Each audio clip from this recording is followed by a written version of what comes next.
Conseil Général de Mayotte, partenaire des sports, vous présente K-Sport.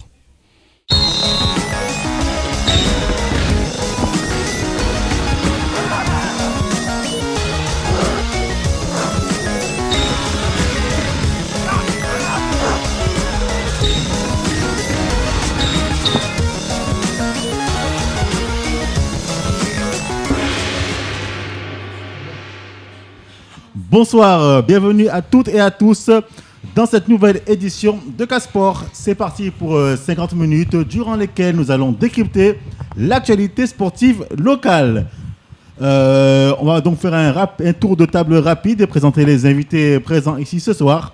Je commence par Charlie, notre consultant rugby. Bonsoir tout le monde, présent pour encore une fois.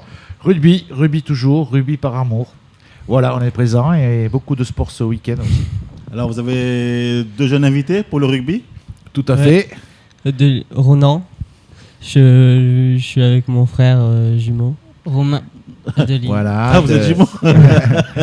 Et vous êtes de quel club ? Le RCM, le Rugby Club Mamoudzou. Donc voilà, ces deux jeunes sont partis avec la sélection de Mayotte du 9 mars au 14 mars dernier. Pour les moins de 18 ans, ils ont fait un tournoi très agréable. Ils vont nous parler de ça pendant notre page de rugby. Et pour le football, nous avons invité Monsieur Berry. Bonsoir, Monsieur Berry. Bonsoir, Monsieur Khaled. Je pense que tout le monde me connaît. Donc, non, moi je ne connais pas non plus. Je vous ai vu sur les barrages en train de lancer des cailloux, monsieur. Là, vous êtes passé à la télé, mais après, je ne vous ai pas vu avant. Je m'appelle Berry, éducateur sportif de Cavani. Je suis là aujourd'hui pour particulièrement parler du football. Ouais, et on va justement parler de vos filles, des féminines de Cavani.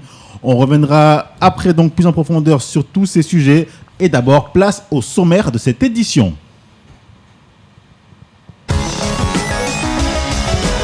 Bonsoir et bienvenue dans K-Sport. Ce soir, au sommaire du football.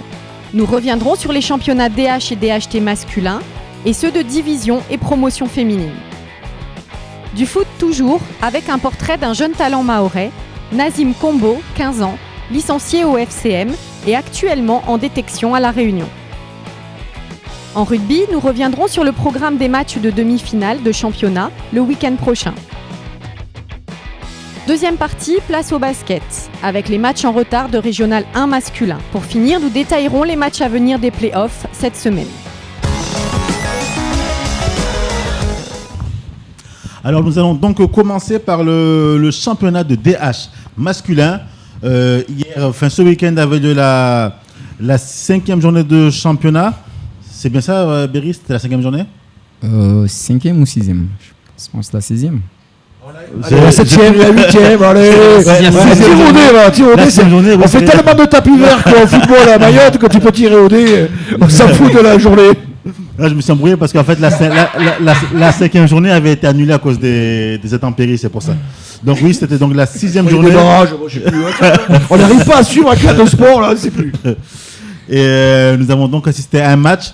Le match qui voyait s'opposer l'AS Rosador de Passamenti, avant-dernier, premier dans la zone de relégation, un club en danger, mais qui commence à refaire surface peu à peu, face aux jumeaux de Mzouazia, le leader qui a été récemment sorti de la Coupe de France. C'était donc un match qui s'annonçait prometteur entre deux équipes historiques. Des images signées de Nzena Studio. Samedi 9 avril, au stade de Passamenti, a eu lieu la rencontre entre le leader du classement contre l'avant-dernier de ce championnat DH. Mzouazia se doit impérativement de gagner ce match pour éviter FCM et Amjago de revenir au classement. Dès le coup d'envoi, Rosador a fait preuve de grande vivacité. Ça joue également rapidement de l'autre côté, mais ce sont les Verts qui vont se laisser déstabiliser avec une action bien organisée des Violets qui finira dans les filets. Les doubles tenants du titre de la Coupe de France régionale, pourtant déjà éliminés cette année, ont apparemment misé sur le championnat pour se rattraper et marquent à nouveau un but juste avant le coup de filet de la mi-temps. On a pris les 2 points, c'est déjà mieux, on n'a pas perdu, donc on a pris les 2 points, c'est déjà mieux. Pour cette seconde période, les Verts savent qu'ils doivent impérativement attaquer. Unité et plus d'impact physique, c'est ce que le coach de Rosador a donné comme consigne à ses joueurs pour revenir dans le match. Les Verts vont mettre les Violets en difficulté et s'offrir une magnifique occasion leur permettant de revenir au score. Très confiants, ils prennent le jeu en main. Les occasions s'enchaînent et l'équipe des jumeaux de Mzouazia est déstabilisée. L'égalisation arrive enfin pour les Verts. Être mené 2-0 et revenir au score, c'est pas aussi facile. Donc là, on est bien conscient de la difficulté, de ce qui nous attend aux prochaines journées. Donc je sens qu'on pourra faire des bonnes choses. Suite à une blessure du défenseur des jumeaux, le match a été arrêté durant plus de 40 minutes. À l'arrivée des pompiers, le match a repris et se termine sur le score final de 2-2. Un match nul qui va redonner confiance aux joueurs de Passamenti.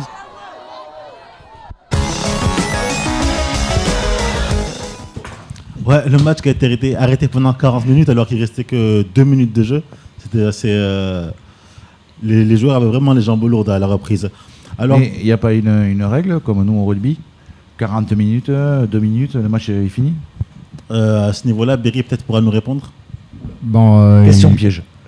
C'est vraiment une question piège pour moi, mais je pense que l'arbitre avait raison d'arrêter le match parce qu'avec la blessure du joueur, il ne savait pas comment, il n'y avait pas peut-être des spécialistes sur le terrain pour pouvoir soigner le joueur. Donc quand non, mais c'est tout à fait normal, la protection du joueur, il n'y a pas de problème. Quand c'est comme ça, il ne fallait pas carrément stopper le match et le faire rejouer ou... Jouer pour 2 minutes. Jouer pour 2 minutes, je pense... il y avait un score 2-2 aussi. C'était un peu... Donc rejouer pour 2 minutes à 2-2, je pense que c'est un peu trop en fait, pour les deux équipes. Le temps d'engager, 3 passes, c'est bon, on arrête. Ah, merci.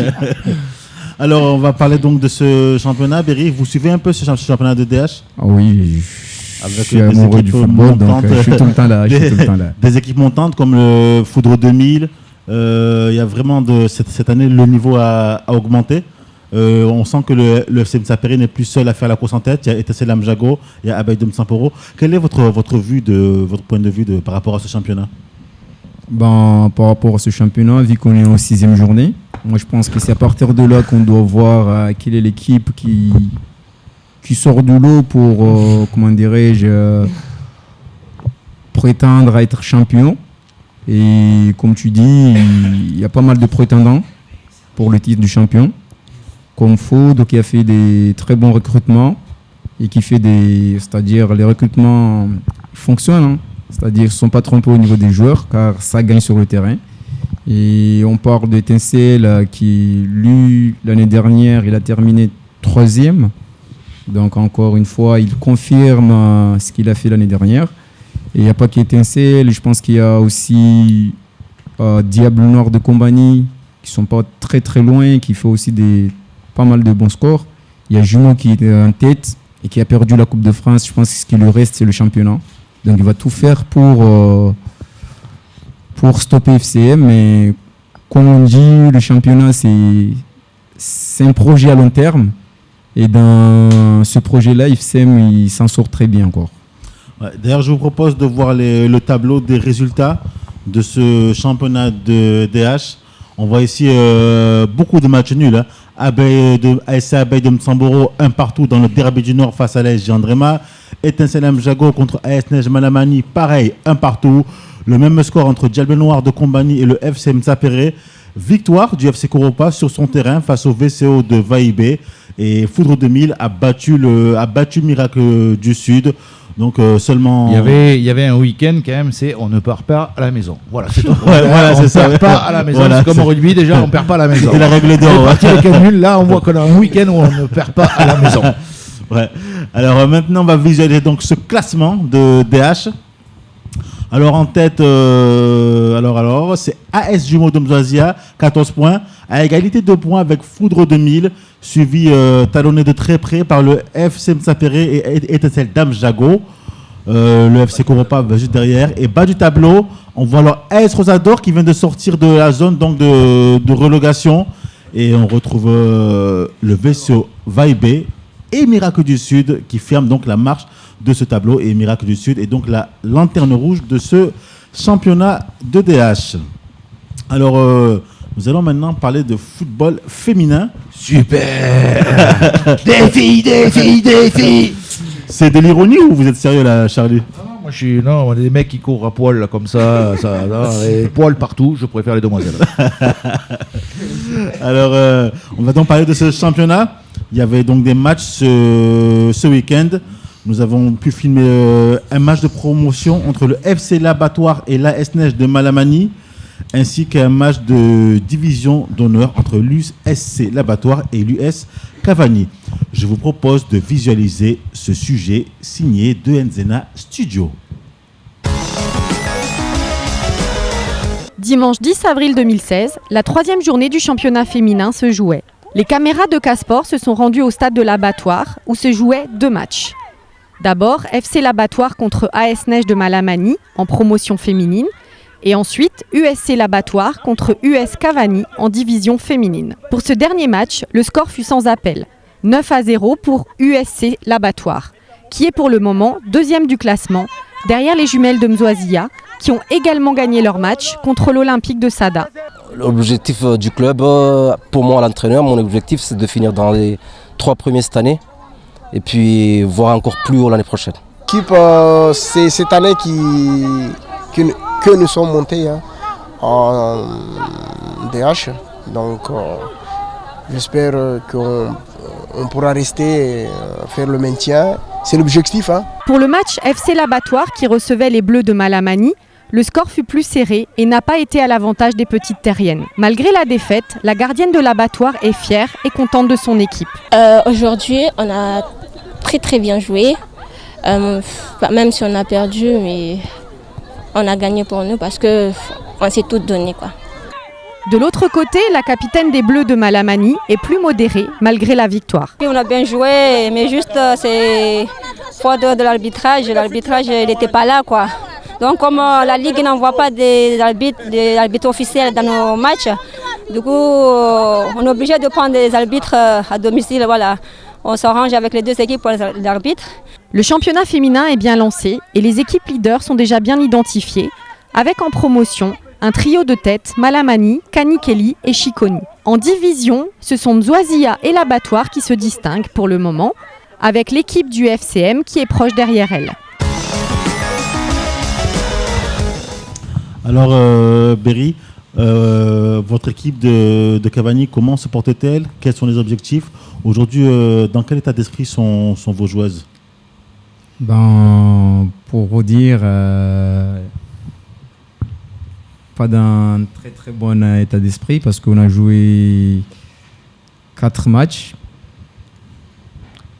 3 matchs en gros, et un match reporté. Donc sur les 3 matchs, 3 défaites.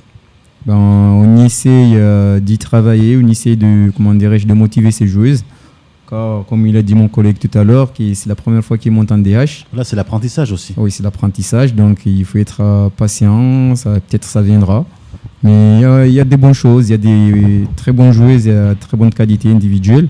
Je pense que ça reste à travailler et à essayer de tout faire pour que ça fonctionne aux prochaines journées. Berry, combien d'entraînements les filles font dans la semaine? Dans la semaine chez nous, ils font 2 entraînements. Est-ce que où ça? Au terrain synthétique de Cavani, malheureusement. Malheureusement, pourquoi? Pourquoi? Parce qu'ils s'entraînent sur un terrain à 8. Alors, le week-end, ils doivent aller jouer dans un terrain à 11. C'est pas la même chose, en fait. La plupart du temps, ils n'ont jamais joué dans un terrain à 11. C'est la première fois qu'ils apprennent à jouer à un terrain à 11. Mais malheureusement, on n'a pas de chrono pour qu'on puisse s'y entraîner dans un terrain à 11. Non, mais voilà, encore un manque de suivi par la mairie et les conseils généraux pour les terrains, les gymnases, etc. Je le dis, à chaque fois que je viendrai, je le dirai, tant que ça ne bougera pas, pour qu'on puisse avoir tous ces jeunes personnes masculines et féminines s'entraîner toute l'année sur l'île de Mayotte. Et par contre, c'est pas possible d'avoir le terrain du Baobab? Non, tu peux avoir le terrain de Cavani, il faut que tu le construises d'abord. Comme ça fait 3 ans qu'ils y sont, écoute, on va y arriver. Le terrain de Baobab, c'est impossible. C'est quasiment impossible parce qu'avec 2 clubs déjà, FCM, 2 clubs dans le domaine du football, 2 clubs et plus le rugby aussi. RCM, je pense. Non, Desperados, qui s'entraîne qu'une seule fois. DSP. Qui s'entraîne qu'une seule fois sur les 2 clubs en foot, il y a FCM qui a toutes les catégories confondues. Donc au niveau du planning, je pense que c'est un peu chaud. C'est trop chargé. Et ça va être vraiment, vraiment impossible pour que nos filles puissent avoir un créneau au Baobab. Et donc, pour vous, quel va être l'objectif fixé par le club pour les filles dont vous allez, j'imagine, jouer le maintien dans un premier temps? Cette année, l'objectif, c'est bien le maintien. C'est bien le maintien. Bon, on espère avoir notre futur terrain synthétique de Cavani. Donc, peut-être bientôt, apparemment. D'ici 2017. Voilà. Ouais, en 2025, on le fera. 14 millions d'euros, on aura un dixième du Furiani, ça va très bien. Alors, sinon, que pensez-vous de ce championnat avec des équipes comme les jumelles de Mzouazia, qui ont l'air aussi d'avoir fait un bon recrutement? Il y a aussi l'FCM Sapirigué pas mal. Une baisse de forme de la part du Tchanga SC qui est moins bien que les années précédentes. Votre point de vue par rapport à ce championnat féminin? Et je pense que ça commence à prendre de l'ampleur de plus en plus. C'est déjà pas mal. L'année dernière, c'était Tchanga qui avait tout remporté. Cette année, on voit il y a FCM qui est derrière, il y a Jumelles, il y a USC Laboratoire. Donc ça s'annonce pas mal, mais par rapport à tous les joueuses, j'ai pu regarder toutes ces équipes-là.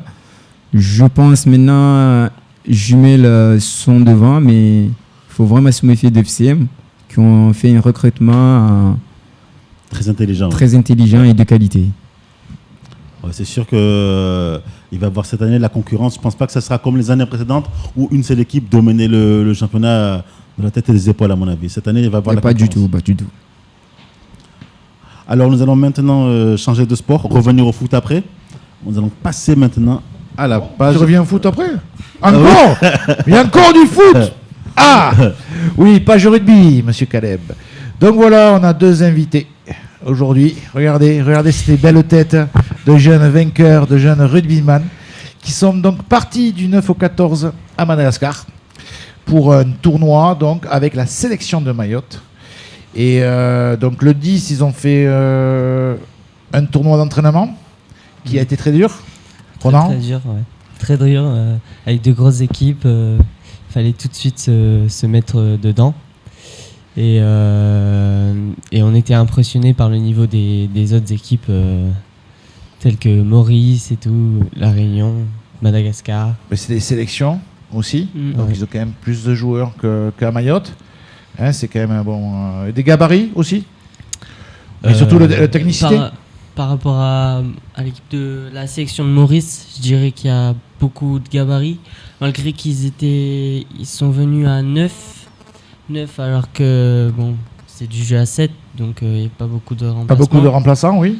Mais ils étaient présents, ils ont fini 4e, donc ils ont joué à la 3e place, ils ont perdu de peu, ça s'est joué dans les dernières minutes, mais bon.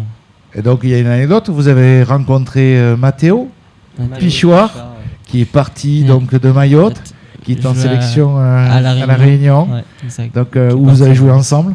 Donc ce sont des années qui s'écoulent. Et donc partir en sélection, quoi, ça vous fait quoi de partir avec une bande de personnes avec qui vous n'avez jamais joué, que vous avez fait des entraînements? Oui. Ouais, on a fait quelques entraînements pour se mettre en rythme avec la sélection. Et donc les voir jouer normalement contre, les ça fait drôle au début, puis après on voit que c'est le ballon qui vous réunit, ouais, c'est ça, voilà, ouais. Et après ça fait quoi, une grande bande de potes, c'est ça, ouais, c'est voilà. ça. Donc et même sur le terrain, quand il est en face, c'est pareil, ouais. On ira le plaquer pour le prochain match. On ira lui mettre un bouchon. Justement. Et c'est une aventure, on dit toujours que pour les sélections, quand on se balade, est-ce que c'est vraiment une aventure humaine? Vous, par rapport à votre jeune âge, comment vous avez ressenti cette aventure? C'était beaucoup plus dans l'esprit de... Bon, on gardait le rugby en tête, parce qu'on voulait avoir des résultats cette année. Oui, mais via le rugby, bien sûr. Bien sûr qu'on a pensé, on s'imaginait pas du tout se faire une bande de potes aussi facilement. Après, le rugby réunit. Donc, voilà, le rugby réunit toujours quand même aussi les bandes de potes. Donc vous avez fait ce tournoi et le 12 vous avez fait 2 matchs contre... alors c'était MADA 1 et MADA 2. Donc vous m'avez dit des joueurs très rapides. très rapide, pas beaucoup de physique, mais ça joue collectivement et beaucoup de... C'est un jeu à 7, attention, Voilà, on dit bien c'est nos ça. téléspectateurs, Donc, c'est un jeu à 7. Hein. du jeu à Vous n'avez 7. pas les molles où ça sont râle dedans et tout ça. C'est du rapide sur grand terrain, Sur moins de grand 18 terrain, ans. Moins de 18 ans, du jeu à 7, donc ça court beaucoup. Surtout pour dans le cas de Mada, qui court extrêmement... Enfin, ils ont tous des gabarits assez taillés pour le 7. Et par rapport à nous qui avons des gabarits pour les 15, mais bon. Oui, c'est vrai qu'en venant du 15, bon, ça fait, mais aussi vous avez 1400 mètres d'altitude. Oui. Hein, donc là, on est en plus, c'était mois de mars, donc air sec, on peut pas dire qu'il fait froid. Non. Hein, mais donc c'est plutôt un soleil de plomb qui vous tape sur la cabane quand c'est pas couvert. Et 1400 mètres d'altitude, il y a moins d'oxygène. Voilà. Et qu'est-ce qu'on peut dire? Donc le 13, vous avez joué contre le lycée français? Oui. D'accord. Le 13, on a joué contre le lycée français. Et, bon, ça a été un match sans enjeu. C'était voilà. C'est déjà après le premier jour de match. Vous êtes arrivé depuis 3 jours. Pour jouer une 5e place, bon, pour éviter de finir dernier. Mais il y a eu beaucoup d'écart justement. On a vu que c'était pas vraiment une sélection, c'était surtout du jeu dans un lycée qui, bon, ils avaient du niveau, mais c'est l'UNSS. Voilà, c'est quand même un jeu où vous avez plusieurs joueurs qui jouent au rugby, puis on joue le mercredi. Ils sont pas choisis par rapport à leur niveau. C'est par rapport au niveau quand même, comme la sélection de la Réunion et la sélection de Maurice. Voilà. Là, vous avez techniquement, vous avez autre chose. Oui. Mais c'est ça. Mais c'est après ça aussi, c'est une bande de copains. L'UNSS, c'est aussi vous créez des copains. Hein. Je jouais à l'UNSS le mercredi, puis le week-end j'étais sur un terrain de rugby avec mon équipe. Donc c'est ça. C'est toujours le ballon ovale. Tous les sports réunissent quand même, Monsieur Berry. Je dis pas que le football, ce n'est que pour des personnes qui ont très mal au bout de 2 secondes, mais je veux dire que ça réunit pas mal de copains. je me fais des copains, vous savez bien, à Mayotte, je le fais bien. Non, mais très bien. Et vous êtes revenu content quand même de cette participation. Vous avez vu des choses. Qu'est-ce que vous avez ramené même après de là-bas? Je dis pas. On a ramené. Des souvenirs déjà parce qu'on est allé voir le père Pedro, donc qui a fondé une école pour tous les malgaches qui le milieu défavorisé quoi, et pour les aider à faire du moins de Tananarive. On le connaît bien et on y passe toujours là-bas. Voilà. Pour lui donner ce qu'on peut amener, etc. Le père Pedro à Antananarive. Donc, on a parlé du lycée français. Juste pour un petit truc, il y a eu la 3, d'accord, ce tournoi qui s'est passé ce week-end. On a les images, on va refaire un reportage dessus. Avec des... Mayotte n'a pas pu être présent parce que calendrier surbooké, donc ça va très vite. Ce week-end, qu'est-ce qu'il y avait aussi? Le tournoi à La Réunion où la sélection des moins de 14 ans sont allés et sont plus que bien défendus. Donc il y a eu, comme on l'a dit, des joueurs qui allaient passer au Krebs. Au lieu de 4, 5 ont passé les tests pour pouvoir rentrer au Krebs. Et ils ont joué à 12, donc à 14, mais à 12 sur le terrain. Et ils ont eu une défaite contre Saint-Pierre, mais ils ont gagné 22-17 au deuxième match contre les Temps Salés, qui était la meilleure équipe du moment. C'est-à-dire que presque ils ont fait une sélection, vous savez comment c'est. Là, quand même, on joue à 12, donc il y a des molles, il y a des mêlées, etc.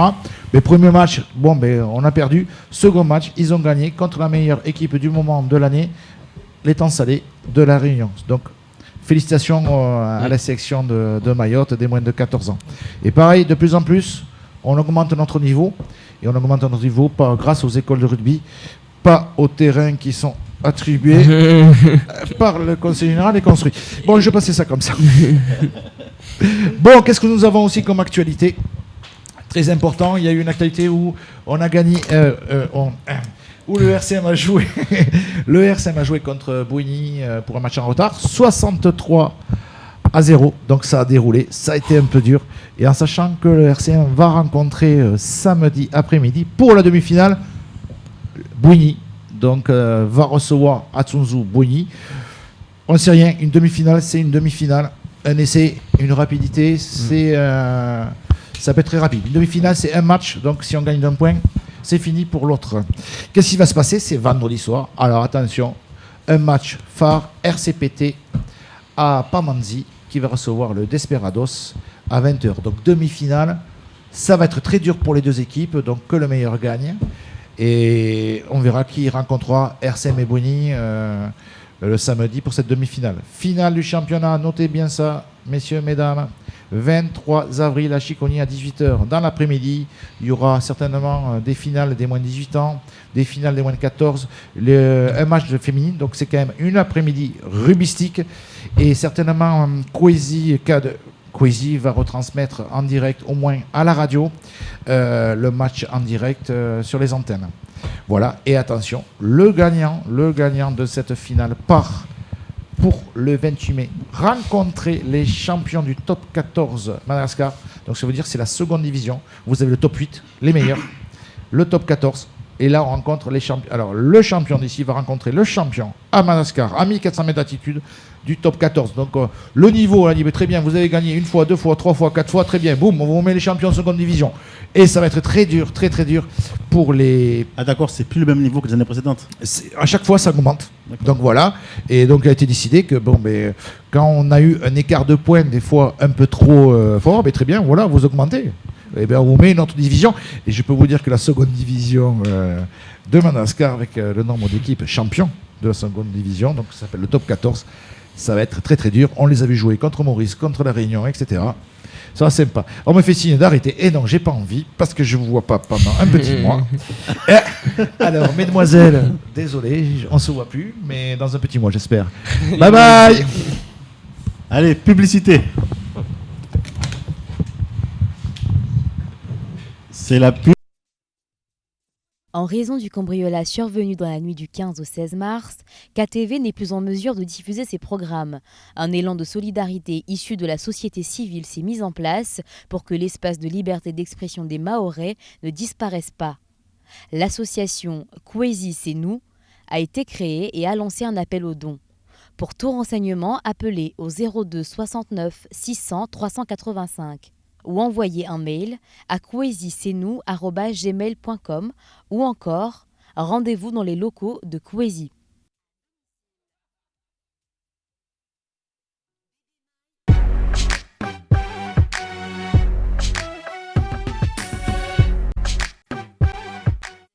Besoin de sécuriser votre véhicule? Peur de vous le faire voler?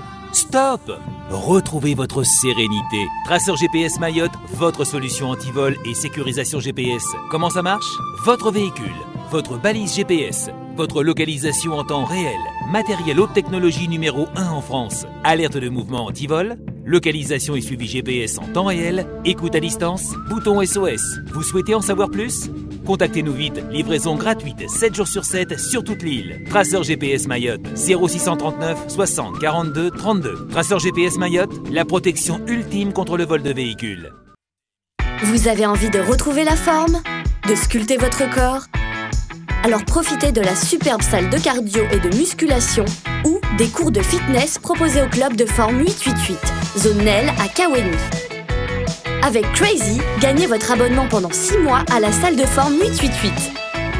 Pour participer au tirage au sort, envoyez 888 au 80 90. 888 au 80 90.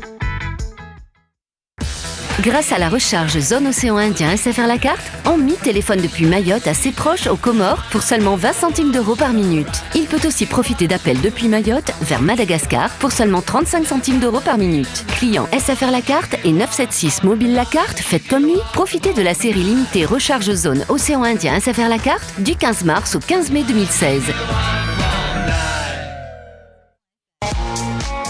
Nouveau, ouverture du magasin Bureau Vallée au cœur de la zone industrielle de Kaweni.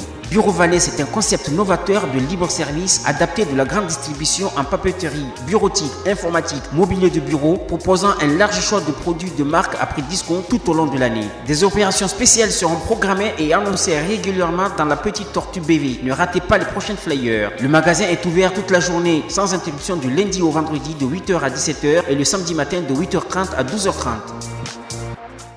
Qui se cache derrière l'homme de ta vie? Envoie vite par SMS Foudre au 82 66. un ex, un ami d'enfance ou ton meilleur ami?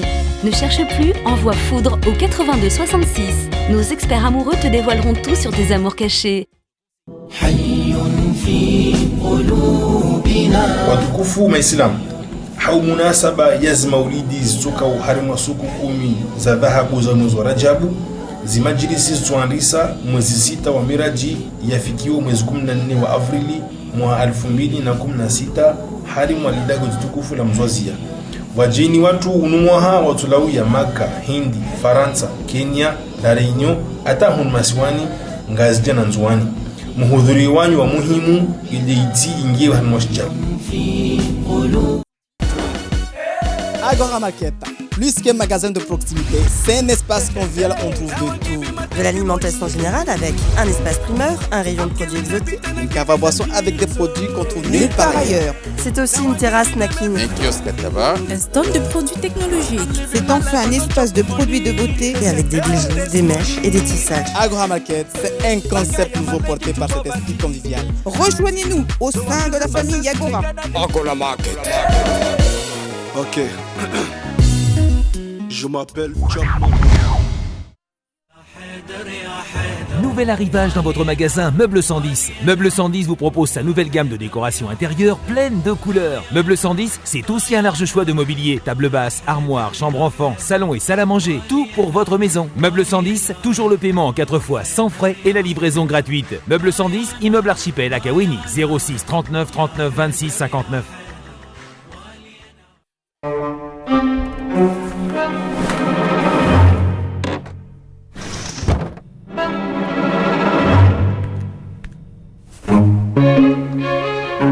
Frisou, la glace des petits et grands gourmands.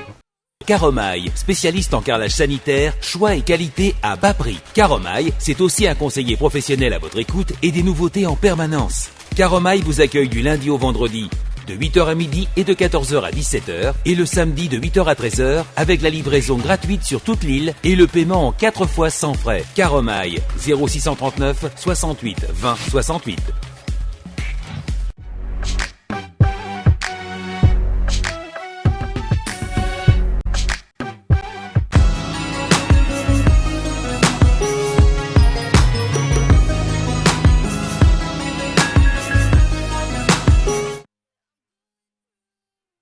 En raison du cambriolage survenu dans la nuit du 15 au 16 mars, KTV n'est plus en mesure de diffuser ses programmes. Un élan de solidarité issu de la société civile s'est mis en place pour que l'espace de liberté d'expression des Mahorais ne disparaisse pas. L'association Kwesi C'est Nous a été créée et a lancé un appel aux dons. Pour tout renseignement, appelez au 02 69 600 385. Ou envoyer un mail à kwesicenou@gmail.com ou encore rendez-vous dans les locaux de Kwesi. Et c'est parti pour cette deuxième partie d'édition. Alors nous allons revenir C'est parti pour cette deuxième partie d'édition. Nous allons donc revenir au football. Nous allons parler de Nazim, un jeune U15 qui est donc parti en métropole. Berry, vous pouvez nous expliquer un peu comment ça s'est passé? Parce que nous vous parlions souvent de détection organisée à Mayotte, puis à La Réunion avec Guillaume, qui nous a expliqué en long et en large. Aujourd'hui, un jeune Mahorais donc fait partie des joueurs sélectionnés. C'est bien ça, Berry? Oui, c'est bien ça. Bon, en fait, ça se passe qu'on fait une détection avant tout à Mayotte, des jeunes de U15, et on forme une sélection pour partir à La Réunion, pour les jeux contre les sélections de La Réunion. À partir de là, les responsables techniques, ils essayent de repérer les meilleurs parmi les sélections de Mayotte et de La Réunion pour constituer une seule sélection. Comme ça, ils donnent la chance à ces jeunes-là pour être vus dans un club professionnel à Métropole. C'est ce qui s'est passé avec le jeune Nazim. Alors, le jeune Nazim qui a donc décollé pour la Métropole, on va visualiser un sujet qui le concerne. Nous l'avons tourné la semaine dernière, juste avant son départ pour la Métropole. Un sujet signé de Nzena Studio. Né le 8 janvier 2001, Nazim Kombo pratique le foot depuis son plus jeune âge au club du FCM. En 2013, la victoire avec son équipe U13 en Coupe de Mayotte lui a procuré un tel bonheur qu'à partir de ce match-là, il a décidé de tout faire pour être encore plus fort et accéder au haut niveau. Capitaine de son équipe, son talent ne se résume pas à être un bon joueur. Il est également courageux, très engagé et surtout extrêmement fédérateur. Et c'est à force d'entraînement et de détermination qu'il a pu sortir meilleur joueur de la sélection Mayotte chez les 15 ans, lui offrant la possibilité de participer au match de détection des meilleurs joueurs de la région qui se déroule actuellement à La Réunion. L'honneur de représenter Mayotte, en plus c'est la première fois que j'y vais, je le rappelle, mais pour moi c'est un honneur de représenter tous les U15 de Mayotte et mentalement je suis très bien et physiquement je suis préparé. Son coach est également fier d'annoncer que Nazim est retenu au centre de formation à Châteauroux. C'est donc un nouveau challenge pour Nazim qui fait la fierté de sa famille, de son club et de tout un village. Il devient un exemple pour les jeunes de son âge. La formation au FCM contribue à l'émergence de jeunes talents mahorais, dispositif d'accompagnement de parcours sportifs d'excellence mis en place par la DJSCS. Le coach pense que le club a les capacités de former encore plus de jeunes vers les dispositifs de détection et c'est d'ailleurs un des objectifs du club actuellement qui se donnera les moyens nécessaires pour y arriver. Donc on va y travailler pour avoir de la qualité, pour avoir le prochaine détection, qu'on a plus de jeunes que ce qu'on a aujourd'hui. Donc là on y travaille et on espère avec, par expérience, avec les jeunes qu'on a, on en aura plus l'année prochaine. Celui qui reste une référence de cette grande équipe s'est aussi rendu sur place pour féliciter Nazim et lui confier ses vœux. Tu es un exemple et je suis venu te le dire pour que tu sois conscient de tes responsabilités. Demain tu intègres le centre de formation de Châteauroux, c'est un bel espace pour que tu deviennes notre Payet, Dimitri Payet. Peut-être dans 5 ans, on prend ce rendez-vous-là. Comme il le dit, un rendez-vous dans 5 ans en espérant et en lui souhaitant bonne chance. Alors, donc maintenant qu'il est parti, il espère donc être repéré par un club pro, enfin c'est ce qu'on lui souhaite du moins. Oui. Et voilà, pour pouvoir continuer l'aventure plus loin. On peut dire quand même qu'à Mayotte, il y a beaucoup de talents, il y a beaucoup de jeunes qui ont du mérite. Oui, il y a beaucoup de jeunes qui ont du mérite parce qu'avant tout, il y a du travail qui est fait au terrain par les éducateurs. Je tiens à encourager et à leur dire de ne pas s'arrêter là. Le travail vient juste de commencer, il faut accentuer le travail.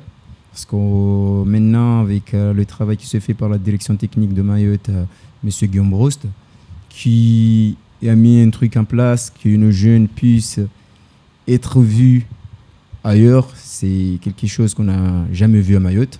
Donc c'est une chance, il faut vraiment la saisir. Et pour la saisir, ça demande du travail, Comme on a vu avec le jeune Nazim, je pense que les jeunes de son âge, ils prendront l'exemple. Parce que là, il est parti pour aller jouer, mais encore, il faut qu'il fasse partie des 11 joueurs qui vont débuter le match. C'est pas gagné d'avance. Et en sachant que La Réunion, ils ont une avance énorme par rapport à nous. Mais je pense que le jeune, c'est, comme on l'a dit l'entraîneur, c'est un jeune très courageux, c'est un gaillard. Et je pense qu'il fait représenter les couleurs de Mayotte et qu'il ira loin. Espérons, c'est tout le mal qu'on lui souhaite et ça serait vraiment un sacré coup de pouce pour le football mahorais. Oui. Ouais, il y a beaucoup de clubs qui forment comme le FCM, Mzoazia aussi, qui forment dans toutes les catégories. Et c'est vraiment un gros travail qui est réalisé à la base quand même. C'est beaucoup de bénévoles, beaucoup d'investissements. C'est énorme ce qui se fait. Oui, c'est énorme. Mais encore une fois, je dis chapeau aux éducateurs qui sont tout le temps là. Comme tu l'as souligné tout à l'heure, c'est du bénévolat. Mais aussi c'est une politique de club. Si la politique de club est fixée que pour les équipes seniors, on n'en aura pas des jeunes talentueux. Mais si le club se dit que voilà, notre objectif, c'est de former des jeunes pour que demain ça puisse être ces jeunes-là qui puissent, comment dirais-je, prendre les rênes pour les équipes seniors ou qui puissent y aller loin pour présenter le club, je pense qu'on ira loin à Mayotte. Et c'est le travail qui se fait maintenant et je dis bravo à ce club-là et bonne continuation, quoi. Alors, avant de fermer cette page football, nous allons afficher le tableau des résultats de DHT, car on l'a zappé en première partie d'émission. Si la régie veut bien l'afficher, voilà les résultats de DHT dans le derby des deux clubs de Sada, l'UCS et la Sada, un partout. Les deux équipes n'ont pas pu se départager. Le FCD de Dembéni perd sur son terrain face au FC L'Abattoir. Nouvelle victoire de l'ASC Kaweni qui surclasse Missile Rouge d'Aqua. 5-0 donc en faveur de l'ASC Kaweni. On va maintenant voir ce classement de DHT. Le classement, s'il veut bien apparaître. Alors, l'ASC Kaweni leader avec 20 points, suivi du FC L'Abattoir second avec 15 points. En milieu de tableau, on retrouve en 5e et en 6e position l'UCS Sada et l'AS Sada. Et dans la zone rouge, Missile Rouge, Enfant de Mayotte, FCO Tingoni et la lanterne rouge de ce championnat, le FC Dembéni. Nous allons maintenant... c'était la DH féminine. Ouais, le classement de DH féminine. Les premières, donc, jumelles de Mzouazia avec 6 points. En seconde position, le FC Mtsapere avec 6 points. Suivi du USC L'Abattoir avec 5 points. L'Olympique de Sada, 6e avec 4 points. Et la lanterne rouge de ce classement. Et donc, le Bandrélé Foot avec 1 point. Et la PH féminine, vous voyez le classement. Donc l'AJ Kanekeli qui domine ce classement. Et en deuxième position, la S-Neige de Malamani en PH féminine. Et le FC L'Abattoir qui vient fermer la marche de ce classement avec 2 petits points. Alors, le décor reste le même, mais les invités ont changé. Je vais vous laisser vous présenter. À ma droite. Bonsoir, moi c'est Bakar Enfan, joueur de l'ABS Sada. Bonsoir. Bonsoir, moi c'est Moumini Amir, joueur de Fuselips de Cavani. Bonsoir. Bonsoir à tous, moi c'est Thomas Chénaud, joueur de TCO Mamoudzou. Bonsoir. Oui, bonsoir. Et Martial qui est notre consultant basketball, il faut le préciser. Bonsoir Khaled, oui, donc on va parler basketball aujourd'hui. Et on va commencer par deux matchs en retard de samedi et dimanche. Et en particulier le match en retard entre Jeux d'Afrique et Sada. C'est un match à rejouer que nous avons suivi. Le caméra de Kwasi avait suivi ce match hier. Donc on va peut-être essayer de voir un peu l'extrait si c'est possible, si c'est prêt en régie.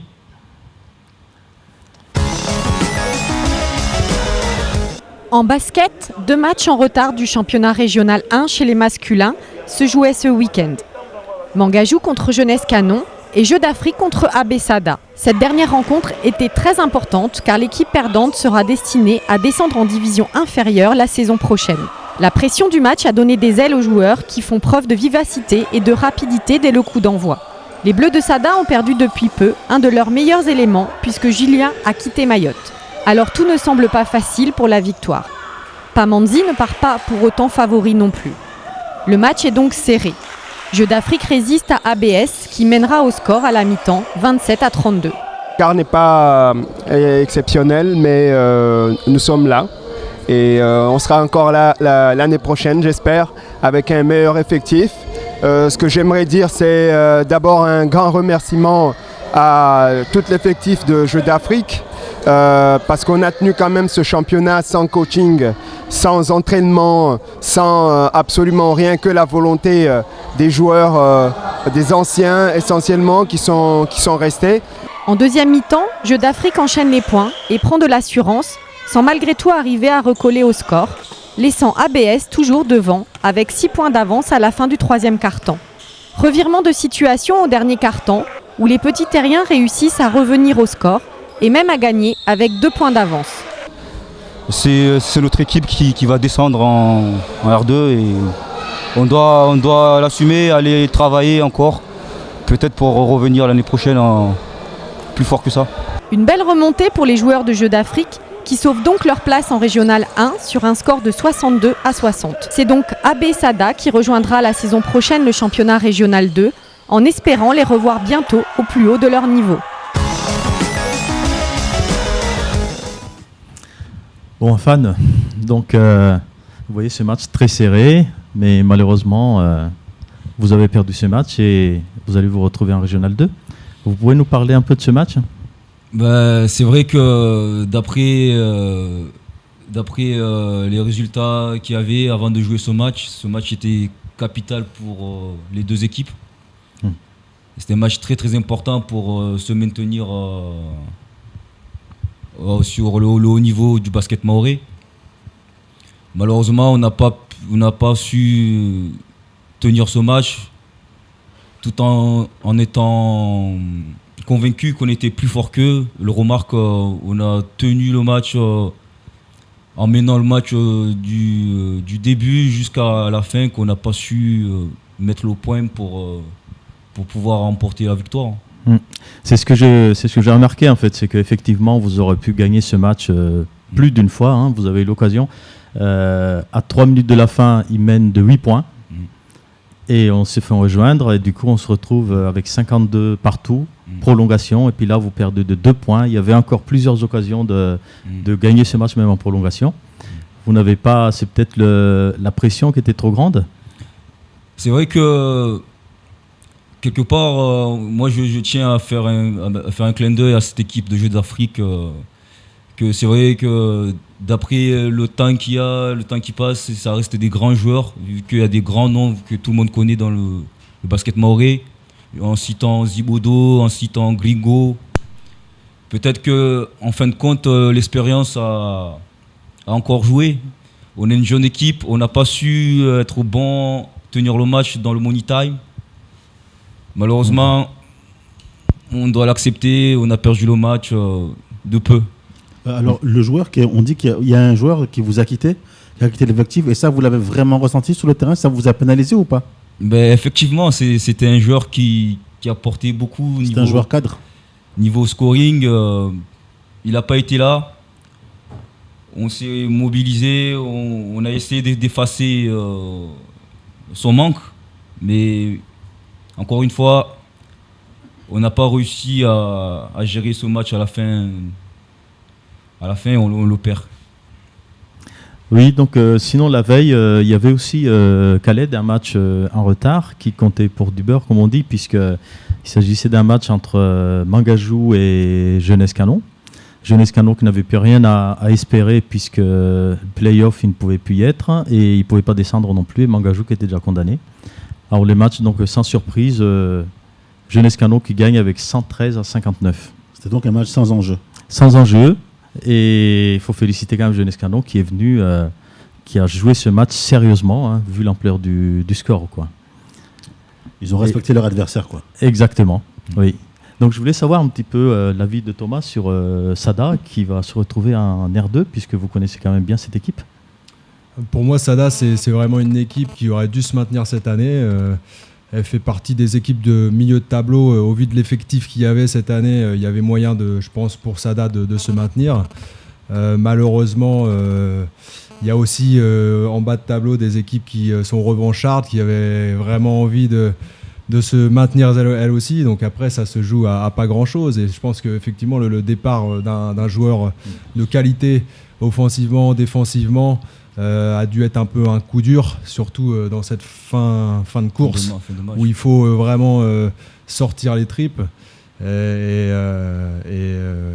bravo aux équipes qui se maintiennent. Dommage pour Sada parce que, comme on disait tout à l'heure, ça fait une équipe de l'Ouest en moins dans le classement. Et c'est vrai que c'est toujours bien d'avoir une petite répartition un peu plus homogène du basket sur Mayotte. Voilà. Parce que là, c'est vrai qu'on va se retrouver avec une seule équipe au centre, du côté de Sada Mangajou. Là, on était avec 3 équipes et malheureusement, on a réussi, deux descentes sur 3. Et on va peut-être passer Je tenais juste à... Parce qu'il faudrait, sur le dossier de ce match-là, on l'a joué auparavant, qui en fin de compte, il y a eu un panier qui nous a été refusé à la fin du match, sans que le match se finisse vraiment. On a mis un panier que le panier a été refusé. De ce fait, on a par la suite, on a fait des réclamations pour cette injustice. Ce match-là a été rejoué donc hier soir, dimanche, que malheureusement, encore une fois, on le perd. Alors Alors, juste pour intervenir par rapport à ce qu'il a dit, parce qu'effectivement, ce soir-là, il y avait Fuselips qui jouait aussi le même soir, donc sur le même terrain. Nous, on devait jouer contre Jeunesse Canon. Et on a assisté justement à cette fin de match très mitigée, parce que lorsque nous sommes arrivés, nous avons vu effectivement que le panier était rentré. Après, bon, je ne remets pas en question la décision des arbitres. Ils ont pris leur décision, on leur a mis conscience, mais selon les supporters et les personnes qui étaient là, le panier était accordé. Donc moi, lorsque j'apprends que le match est rejoué parce que il y a eu des décisions litigieuses sur la fin du match, pour moi, c'est quand même dommage, quoi, qu'on soit obligé d'en arriver là alors que il n'y avait pas besoin d'en arriver là pour cette histoire, quoi. Est-ce que vous pensez que le match il ne devait pas être rejoué et ça serait Alors selon moi, après ce que je dis n'implique que moi. Selon moi, c'est ABS qui devait gagner le match. Après, encore une fois, là le match a été rejoué. Jeux d'Afrique a montré beaucoup plus d'envie que ABS. Donc après, c'est des choses qui arrivent. C'est le monde du sport. Ouais, je pense qu'il n'y avait pas que... Enfin, c'est pas que Jeux d'Afrique a montré plus d'envie que ABS. Je pense que les deux équipes, vraiment, ils voulaient gagner ce match, puisqu'il y avait une place en R1 à sauver. Sauf que je pense que le problème d'ABS, c'était que vous aviez vraiment la pression par rapport aux Jeux d'Afrique. Et vous n'avez pas su garder les 8 points d'avance en 3 minutes, là. Encore une fois, je le souligne et le ressouligne... Peut-être que l'expérience de ces joueurs cadres de Jeux d'Afrique a joué. Nous, jeunes joueurs, n'ont pas su tout simplement tenir le match. Et il faudrait continuer à travailler pour peut-être s'améliorer. Bon, on va passer alors au classement, pour le classement de ce R1. Parce qu'il y a eu encore un petit changement, donc le voici. On commente ensemble, Thomas. Je suis bien passé pour en parler visiblement, puisque jusqu'à vendredi on était premier, si ma mémoire est bonne, mais je pense qu'elle est bonne. On était premier et virement de cette situation, on a appris hier qu'on passait à la 3e place. En fait, ça remonte à pas longtemps. En fait, BCM a porté réclamation contre nous lors du match de championnat qui avait eu lieu chez eux. Une commission sportive a eu lieu vendredi dernier, il me semble, pour statuer. Ils ont décidé donc de nous reléguer à la 3e place. Et ce qui fait qu'aujourd'hui, on se retrouve bien sûr à la 3e place. Ceci dit, on compte bien faire appel. Donc on a envoyé les éléments nécessaires à la fédération pour que notre appel soit entendu. Il faut qu'ils puissent recevoir la lettre recommandée. Donc ça ne sera pas avant jeudi. Donc, ce qui veut dire que les matchs qui ont lieu demain et après-demain auront bien lieu. Et donc ce qui veut dire qu'on joue contre BCM au lieu de jouer contre Kaweni.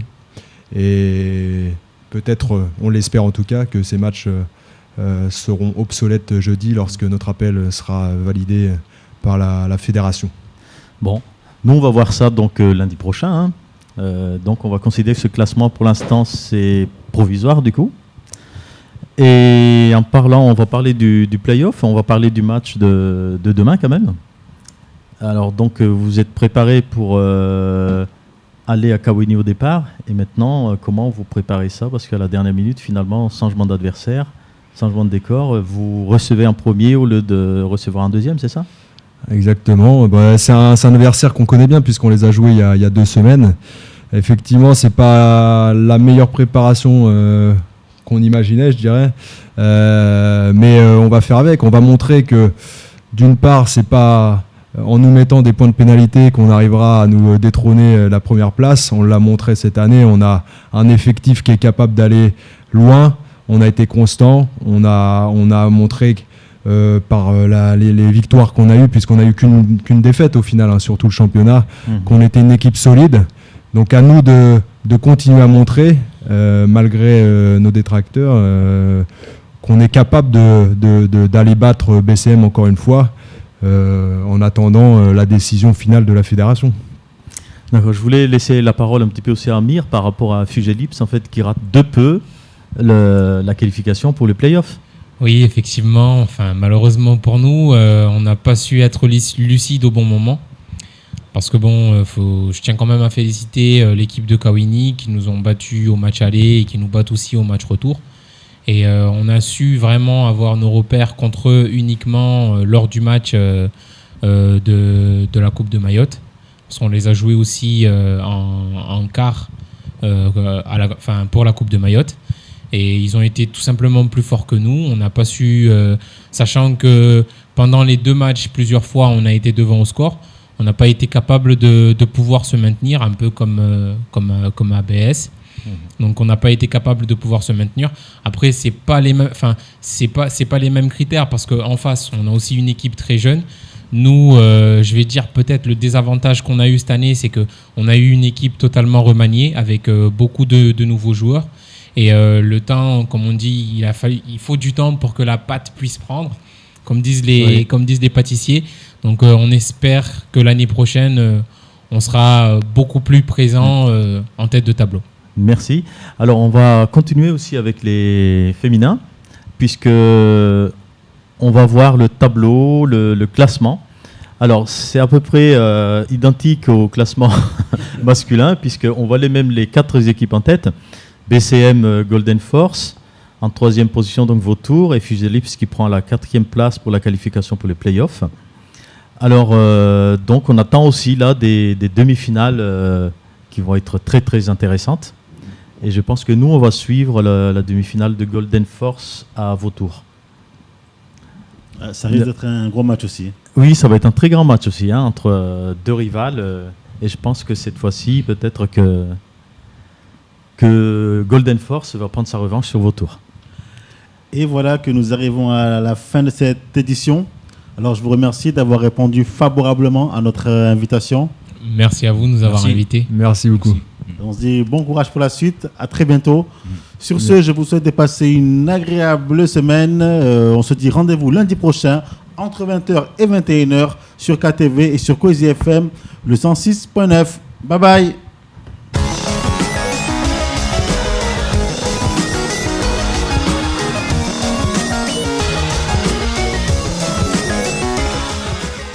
Le Conseil général partenaire du sport vous a présenté Casport.